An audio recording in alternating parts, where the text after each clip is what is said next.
वासुदेवाय ओम नमो भगवते वासुदेवाय ओम नमो भगवते वासुदेवाय ओम नमो भगवते वासुदेवाय ओम नमो भगवते वासुदेवाय ओम नमो भगवते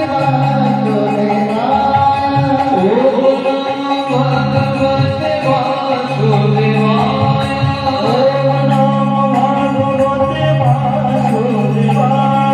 ओम नमो भगवते वासुदेवाय ओम नमो भगवते वासुदेवाय ओम नमो भगवते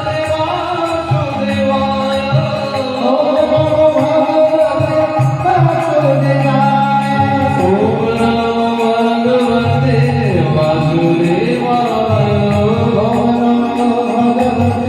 नमो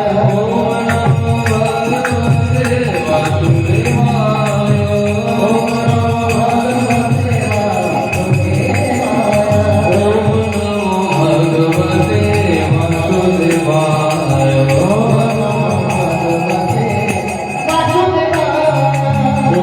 नमो भगवते वासुदेवाय ओम नमो भगवते वासुदेवाय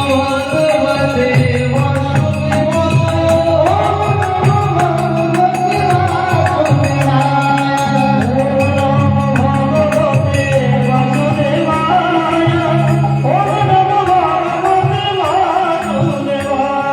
ओम नमो भगवते वासुदेवाय ओम नमो भगवते वासुदेवाय ओम नमो भगवते वासुदेवाय ओम नमो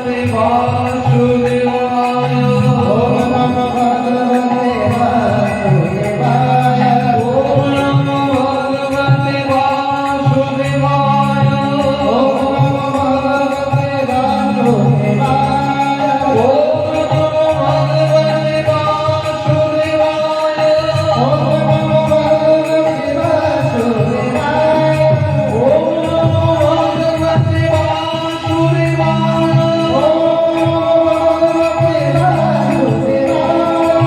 ओम नमो भगवते वासुदेवाय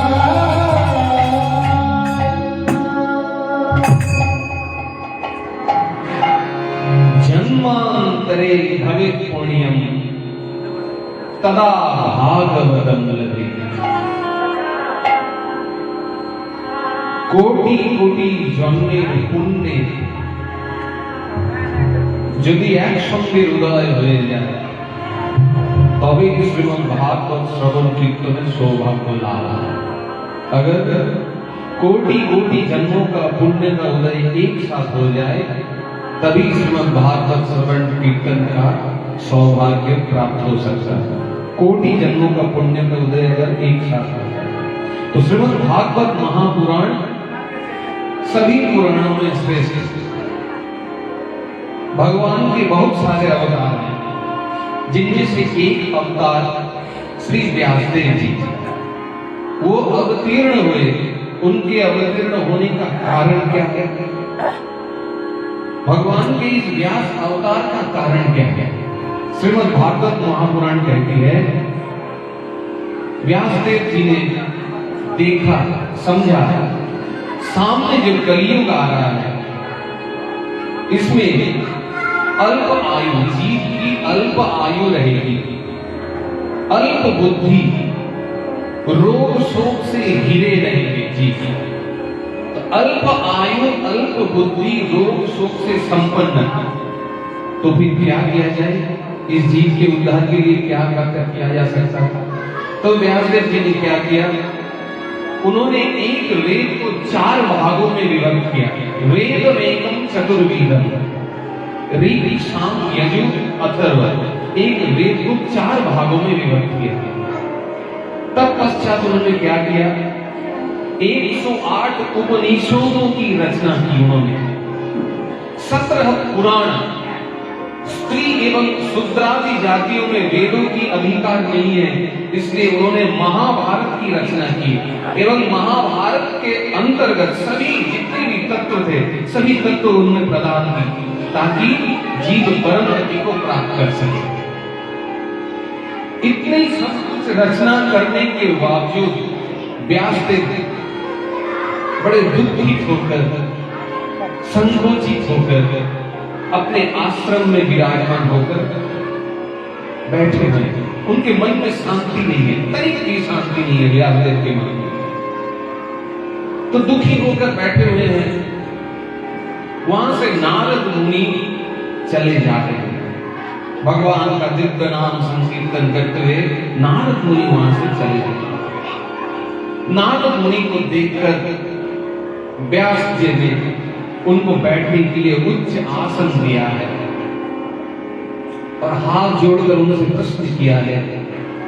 बोला, ये व्यासदेव जी कहते हैं नारद मुनि के, अहो धन्यवसी नारद विरक्तानाम शिरोमणे सदा श्री कृष्ण दासानाम अग्रणी योग भास्कर। हे महामुने, आप तो श्री कृष्ण के दासों में अग्रणी योग भास्कर, आप कृपा करके बताइए। मैंने तो इतनी सारी रचना की, वेदों को विभक्त किया, इतने सारे पुराणों की रचना की, इतने उपनिषदों की रचना की, फिर भी मेरे मन में सुख नहीं, शांति नहीं। मेरे मन में सुख क्यों नहीं है, शांति क्यों नहीं है? तो नारद मुनि उस समय कहते हैं, हे व्यासदेव, रचना तो आपने बहुत सारी की है, बहुत सारी शास्त्र की, बहुत सारे पुराण उपनिषदों की रचना की है, लेकिन आपने ऐसी उपनिषद की, ऐसी कोई पुराण की, ऐसी कोई शास्त्र की रचना नहीं की जिसके द्वारा, जिसके श्रवण से, कीर्तन मात्र से जीव की परम गति लाभ हो जाए। आज तक आपने जो भी रचना की है वो केवल इच्छा की प्राप्ति कैसे हो जाए, इसी के लिए, लौकिक प्राप्ति के लिए आपने केवल रचना की। आज तक जो भी आपने रचना की, लौकिक भोग सुख कैसे प्राप्त हो जाए, इनके लिए आपने रचना की। तो ऐसा कोई शास्त्र अपने रचना नहीं की जिसके द्वारा जीव को परम गति को लाभ कर सके। परम गति क्या? भगवान के चरणों में वृद्धि। ऐसा कोई शास्त्र अपने रचना नहीं किया। तो क्या रचना करो? तो बोले, उन्होंने कहा, आप श्रीमद् भागवत महापुराण की रचना करें। तो कैसे रचना करो? उनको 4 श्लोक बताए। नारद मुनि ने व्यासदेव को 4 श्लोक बताए। अहमेवा समेवाग्रे नन्यत् सदसत्वरम पश्चादहं यदि तच्च योगशिष्येत सुवश्यम वितेयत्तं न प्रतीयत् च प्रतीयतात्मनि तद्विद्वात्मानो यथा भासो यथा तम यथा महन्ति भूतानि भूतेषु वचिष्वनु।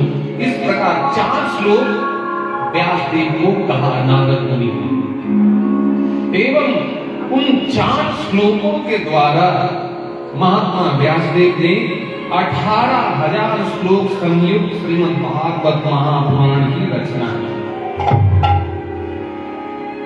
12 स्कंद, ये श्रीमद् भागवत महापुराण के अंतर्गत 12 स्कंद, 18,000 श्लोक। एवं ये महापुराण रचना करने के पश्चात व्यासदेव के मन में संतुष्टि, आनंद की प्राप्ति हुई। इसका अर्थ क्या है? सारे शास्त्रों का जो सार है श्रीमद् भागवत महापुराण। जितने भी शास्त्र हैं सबकी सार क्या है? श्रीमद् भागवत महापुराण। तो भागवत में क्या है ऐसी? इसमें भगवान की सुमधुर कथाएं हैं। जैसे अभी आप देखेंगे, गर्मी की समय है, कुछ ही दिनों में आम आएंगे, बाजार में आम आएंगे। तो आम तो अगर हम लोग आम खाएंगे तो आम तो खाने में बहुत सुंदर है। आम को छोड़कर अगर आम की डाली को हम लोग पकड़ पकड़ के खाने लगे तो वो क्या उतने सुमधुर होंगे? नहीं। उनके पेड़ को अगर छील छील के हम लोग खाने लगे तो वो क्या सुमधुर लगेंगे? नहीं लगेंगे। है आम कहीं पे, आम उसी में लग रहे हैं, लेकिन वो सुमिष्ट सुंदर नहीं। उनकी जड़ को, अगर आम के पेड़ के जड़ को अगर निकाल कर हम लोग खाने लगे तो वो क्या सुमधुर होगा? नहीं। तो जो रस जड़ में है वही रस आम में भी है, एक ही रस है पेड़ से निकलकर फल में। लेकिन वो रस जब आग आकर आम में आ रही है, आम में आकर सम्मिलित हो रही है। वो आम जब पक रहा है तो वो बड़ा सुंदर है, बड़ी मिठास है उस आम में। तो ये श्रीमद् भागवत महापुराण क्या है? निगम कल्प तरोर गलित फलम सुख मुखाद अमृत द्रव संयुतम पिबत भागवतम रसमालयम मुहुरहो रसिका भवि बाबुका। ये जो वेद रूपी कल्प वृक्ष है, वेदों को कल्प वृक्ष कहा गया है। कल्प वृक्ष किसे कहते हैं? तत्व को ठीक से सुनना पड़ेगा। श्रीमद् भागवत तत्व के आधार पर है। अभी तो भागवत में नाच गान इत्यादि इत्यादि डालकर इसको दूसरी ओर परिवर्तित किया गया है। ये तत्व को ठीक से पकड़ के इसको सुनना पड़ेगा हम लोगों को। निगम कल्प तरो, निगम किसे कहते हैं?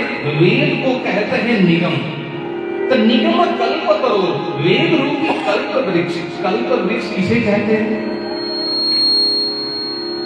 आप जिनसे कुछ भी मांगो आपको प्राप्ति हो जाएगी, उसे कहते हैं कल्प वृक्ष। आपकी मन में जो भी इच्छाएं हैं, आपकी इच्छाएं प्राप्त हो जाए, उसे कहते हैं कल्प वृक्ष।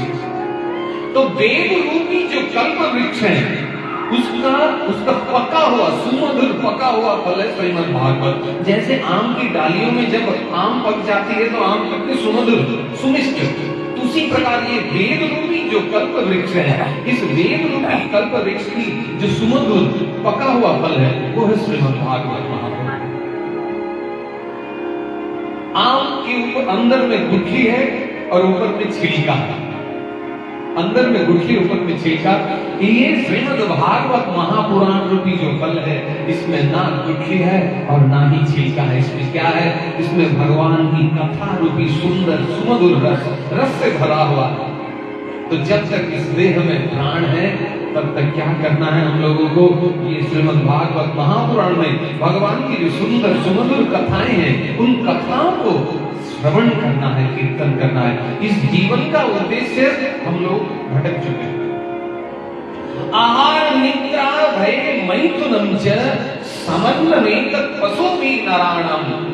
आहार निद्रा भय और मैथुन एक पशु में भी है और एक इंसान में भी है, मनुष्य में भी है।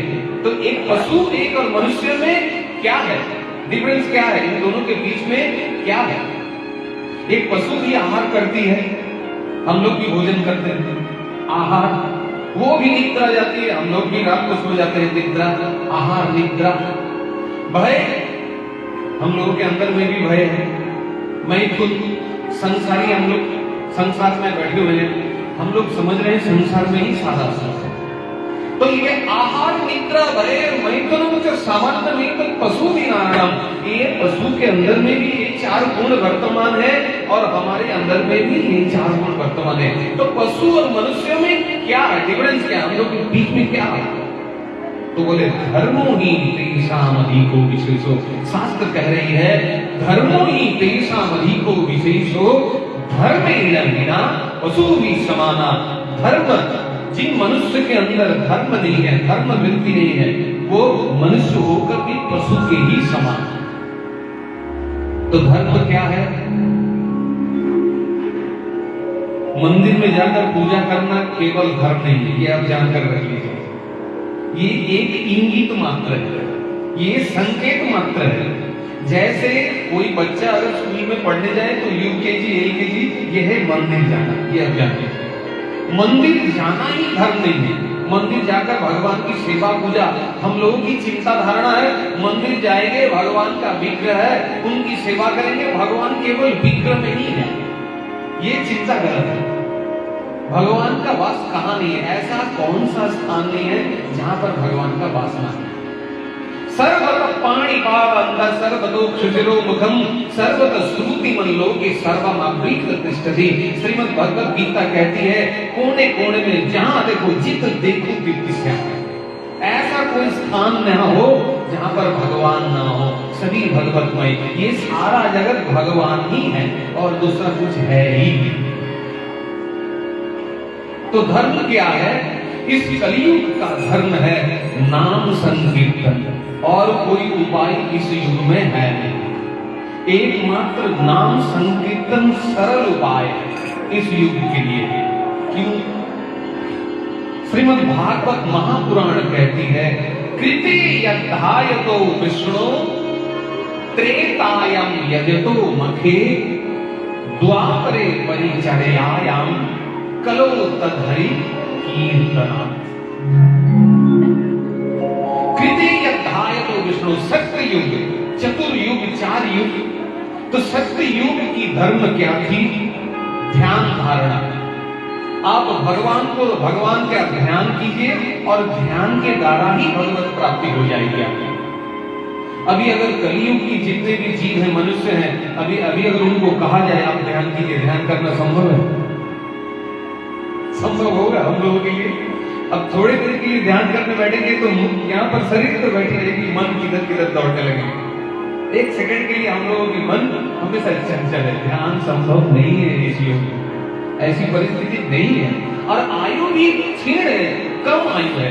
तब लाखों वर्षों की आयु थी, अभी क्या लाखों वर्ष की आयु है? अभी तो छोटी सी आयु है। 100 वर्ष की आयु, उसमें भी कितने रोग, सब कब किसकी मृत्यु हो जाए कोई नहीं कह सकता। महाराज परीक्षित की जो अभिशाप हुआ था, उनको एक चीज तो पता थी, क्या? 7 दिन में जीऊंगा, 7 दिन तो मुझे कोई नहीं मार सकता। अभी हम लोग जितने भी यहाँ बैठे हुए हृदय पर हाथ रख करके कह सकते हैं कल की सूरज हम लोग देखेंगे, कोई नहीं बता सकता। तो कृते यद्धाय तो विष्णु, लाखों वर्षों की आयु थी। अब बैठे बैठे ध्यान लगा हुआ, ध्यान करके ईश्वर की प्राप्ति हो जाती थी। ये सत्य योग की बात है। कृते अर्थात सत्य युग, कृते यद्धाय तो विष्णु, ध्यान के द्वारा भगवत प्राप्ति हो जाती है। त्रेतायाम यजतो मखे, जब इसके बाद जब त्रेता युग आई, तो त्रेता में क्या थी, क्या उपाय? त्रेता में उपाय मखे, यज्ञ के द्वारा आप यज्ञ करेंगे, यज्ञ के द्वारा यज्ञ पुरुष की प्राप्ति होगी, आपको भगवत प्राप्ति हो जाएगी। अब एक चीज ध्यान दें, ये कलियुग में तो कितने सारे यज्ञ हो रहे हैं, आप जिधर देखें किधर नहीं, यहाँ वहां यज्ञ हो रहे हैं। यज्ञ में जो घी बनती है ना, जिस घृत के द्वारा आहुति दी जाती है, उस घृत को बनाने के लिए पेट में अगर किसी प्रकार की भोजन रहेगी, वो घी नहीं बनेगी। पेट में अगर भोजन रहेगी, नाड़ी में, पेट में नहीं, नाड़ी में अगर किसी प्रकार का भोजन रह जाए तो घी बनना संभव नहीं है। यज्ञ में जो घी बनती है, अर्थात खूब कम भी हो जाए तो आपको 6 महीने आपको उपवास ही रहने पड़ेंगे, तब जाके वो घी बनेगा। अब बताओ, आप इस कलियुग में अगर कहा जाए आप 1 दिन उपवास रहो, संभव है? कल है वरुचिनी एकादशी। एकादशी साधारणतः हम लोग जितने भी सनातनी हैं वो सब करने की चेष्टा करते हैं। हम लोग जितने भी सनातन धर्म को हम लोग मानते हैं, एकादशी व्रत हम लोग प्राय चेष्टा करते हैं। अगर मैं कहूं कल आप एकादशी करेंगे, वो भी निर्जला। अब वैशाख महीना, इतनी कठिन गर्मी, अब मैं अगर कहूं निर्जला एकादशी कितने कर सके, कब बताएंगे? थोड़े दिन तो संभव होगी, उसके बाद बोले नहीं, प्राण रहेगी तब तो भजन होगी, पहले थोड़ी सी पानी पिए, उसके बाद जो होगी। ये संभव नहीं है।